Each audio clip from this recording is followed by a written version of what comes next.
Hey, welcome back. RC Crawler Talk, the little series where you get to watch me blab and talk about my little projects with toy trucks. All right, so back today, obviously, the Class 3 SORRCA build, the Mutt. If you don't know the build specs on this bad boy, check out some past videos. It's been a very cool project. Some pretty cool stuff, I feel like.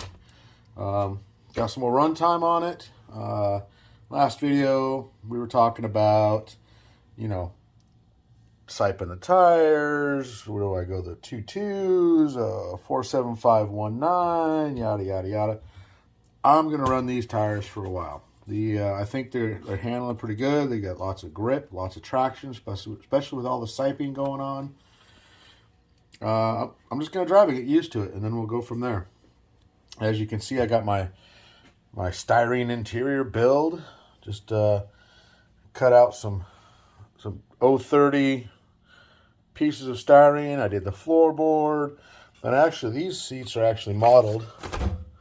I have some had some Rc4wd seats laying around that I kind of just laid out on the styrene and did a rough trace, and I just trimmed and cut and played with until it happened. But yeah, so that's pretty cool. Made it nice and easy. I put a little Velcro underneath, so if I need to change the battery, I just work my fingers under there. Got my battery with Velcro on both sides, and then one underneath here.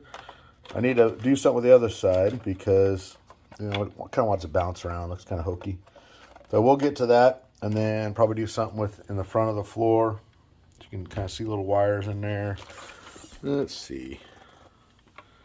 And you can see the ESC on the right hand side, but I want to cover that up.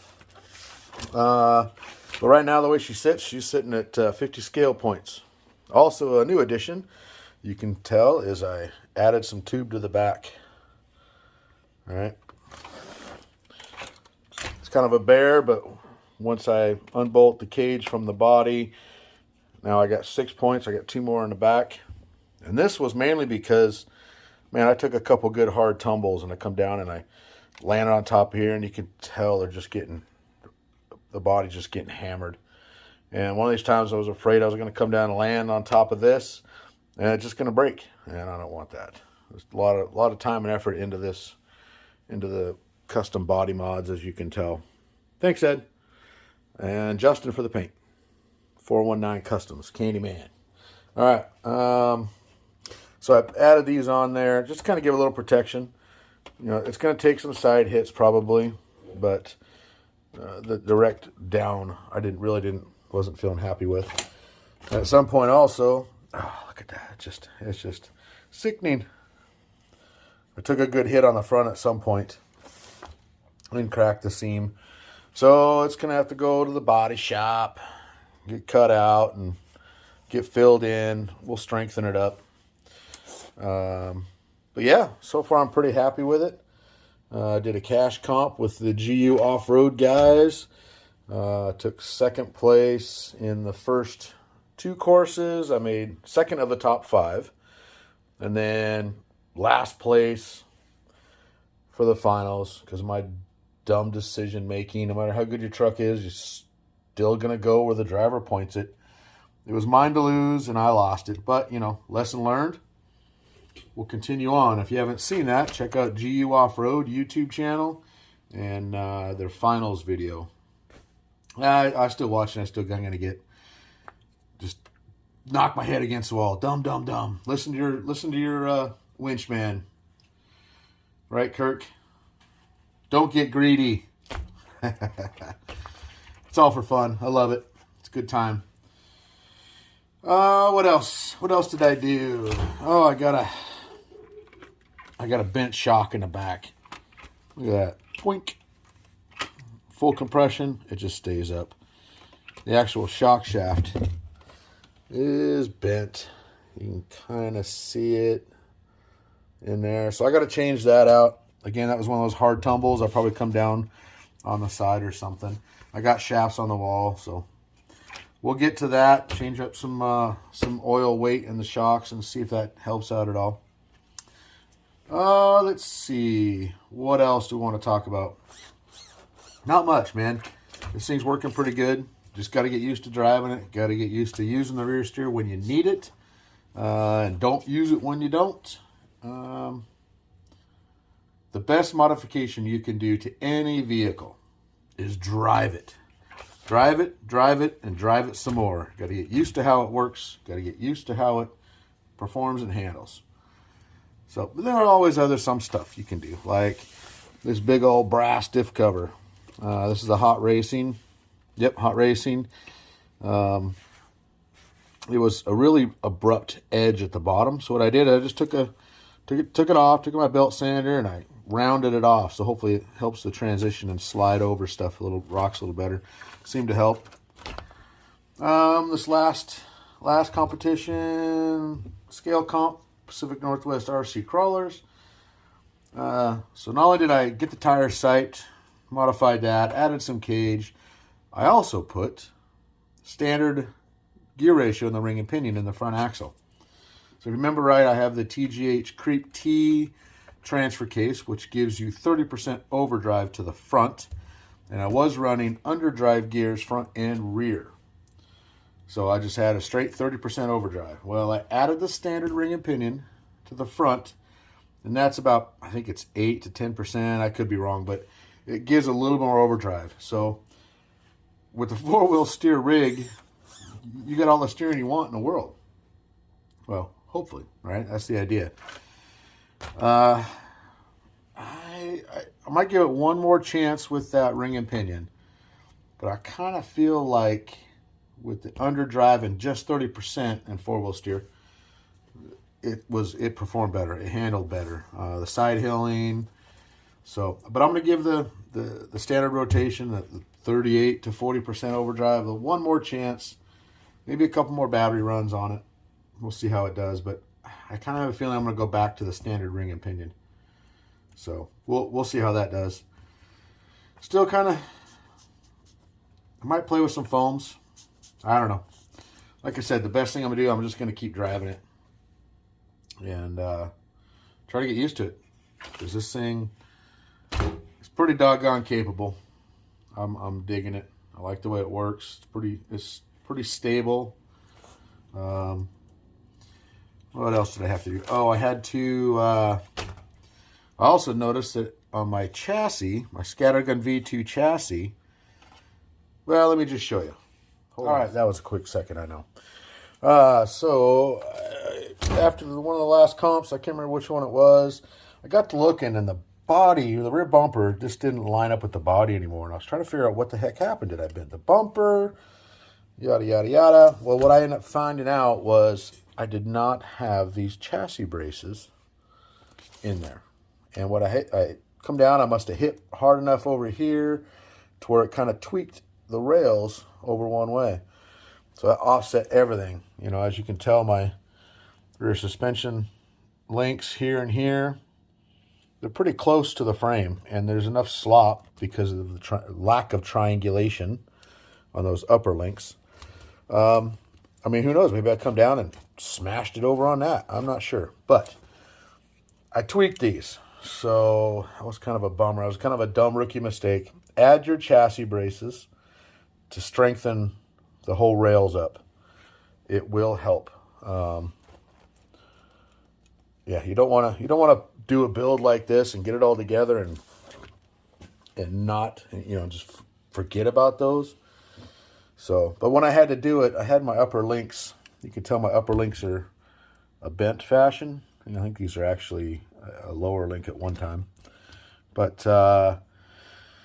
they were inverted. So went up like this and then down to the chassis. Well, because I had to add the link, there's not much else I could do. I couldn't go above this level. I had to put a chassis link brace down here. So these guys went down. I just rotated them around.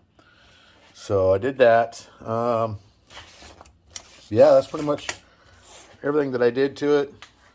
I think it's working out really well, and I'm just going to keep driving it. So this is kind of a short, well, not really short, sweet. I'm going to put this guy to the side and let's quickly talk about what the plan for this. The Vanquish Rancho build, or the Don't Tell the Wife, or spare parts build, whatever you want to call it. This was a pretty fun truck. I was struggling. As you can see, that the tailgate's off of it because it's starting to come apart from the bob. Well, I took it off and I was going to put it back on. And I start looking at the front. I'm like, man, what am I going to do for a bumper? Because it just looks, well, honestly, it looks hideous. And it's a great trail truck, a great farting around truck. You know, have a good time with it. It's pretty capable, just like it is. But I'm so deep into the SORRCA and the comp style trucks, not really trail trucks. So if you remember right, my Class 1 Blazer, there she is. It's Lexan body. The body's super wide. It's going to be hard to get 60 scale points on that Lexan. And I really want to build another Class 1. I want to build a hard body Class 1. So kind of what I'm thinking of doing, I'm going to blow this truck back apart, since it is the Vanquish VS410 chassis. Got lots of good parts on here. I can start with this chassis. I can do a forward motor mount, Toyzuki T-case. Not sure if I want to run straights or portals yet. Being a Class 1, you're limited to a 419. But you put portals on it, kind of raises the center of gravity. So anyways, I think what's going to happen, I'm going to blow this truck apart, sell off the axle, sell off the trans, sell off the Mamba X and the motor, the Castle 2850 motor, and take those funds and take this chassis and make it my Class 1 build. Now, what body am I going to use? Toyota? No, everybody uses those hard body Toyotas. I am a Chevy guy, obviously. So I'm going to, at this point in my mind, and those are always subject to change, is I'm going to get a clod-based Class 1. Clodbuster body-based Class 1. It's hard body, it's Chevy, and I think I can make it work. So in the next couple months, maybe over the winter, I really got to get a 60-pointed Class 1 build going. So I think that's what I'm going to do. I'm going to blow my trail truck apart. I'm going to convert this guy back to my trail truck and not my comp truck. And yeah, that's what we're going to do. I'm going to make a clodbuster based C1. So, oh, one other update. So that's enough of talking about that guy. One other update is the 24 scale. My little 4-wheel steer. We're going to call this one the Micro Nut. My son obviously designed that chassis. It's pretty cool. I got plans for a motor. I got plans for a different ESC. And he got his printer going. So there's the new chassis. We added this we shortened this back by 10 millimeters, and we added a whole bunch of holes for shock mounting. There you can see. So this is going to be the 24th scale crawler. And so there'll be some updates to this coming along. We got some ideas and plans in our head to what we can do to make this kind of cool. These 24 scale guys, like I said before, have been blowing up. So, all right, enough of me blabbing. I'm going to throw some run footage, a little test and tune day, and maybe I'll show you the best parts of my Class 3 runs from this last weekend. All right, guys, that's it. Thanks for tuning in, and we'll see you soon. Get out and do some crawling.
Up.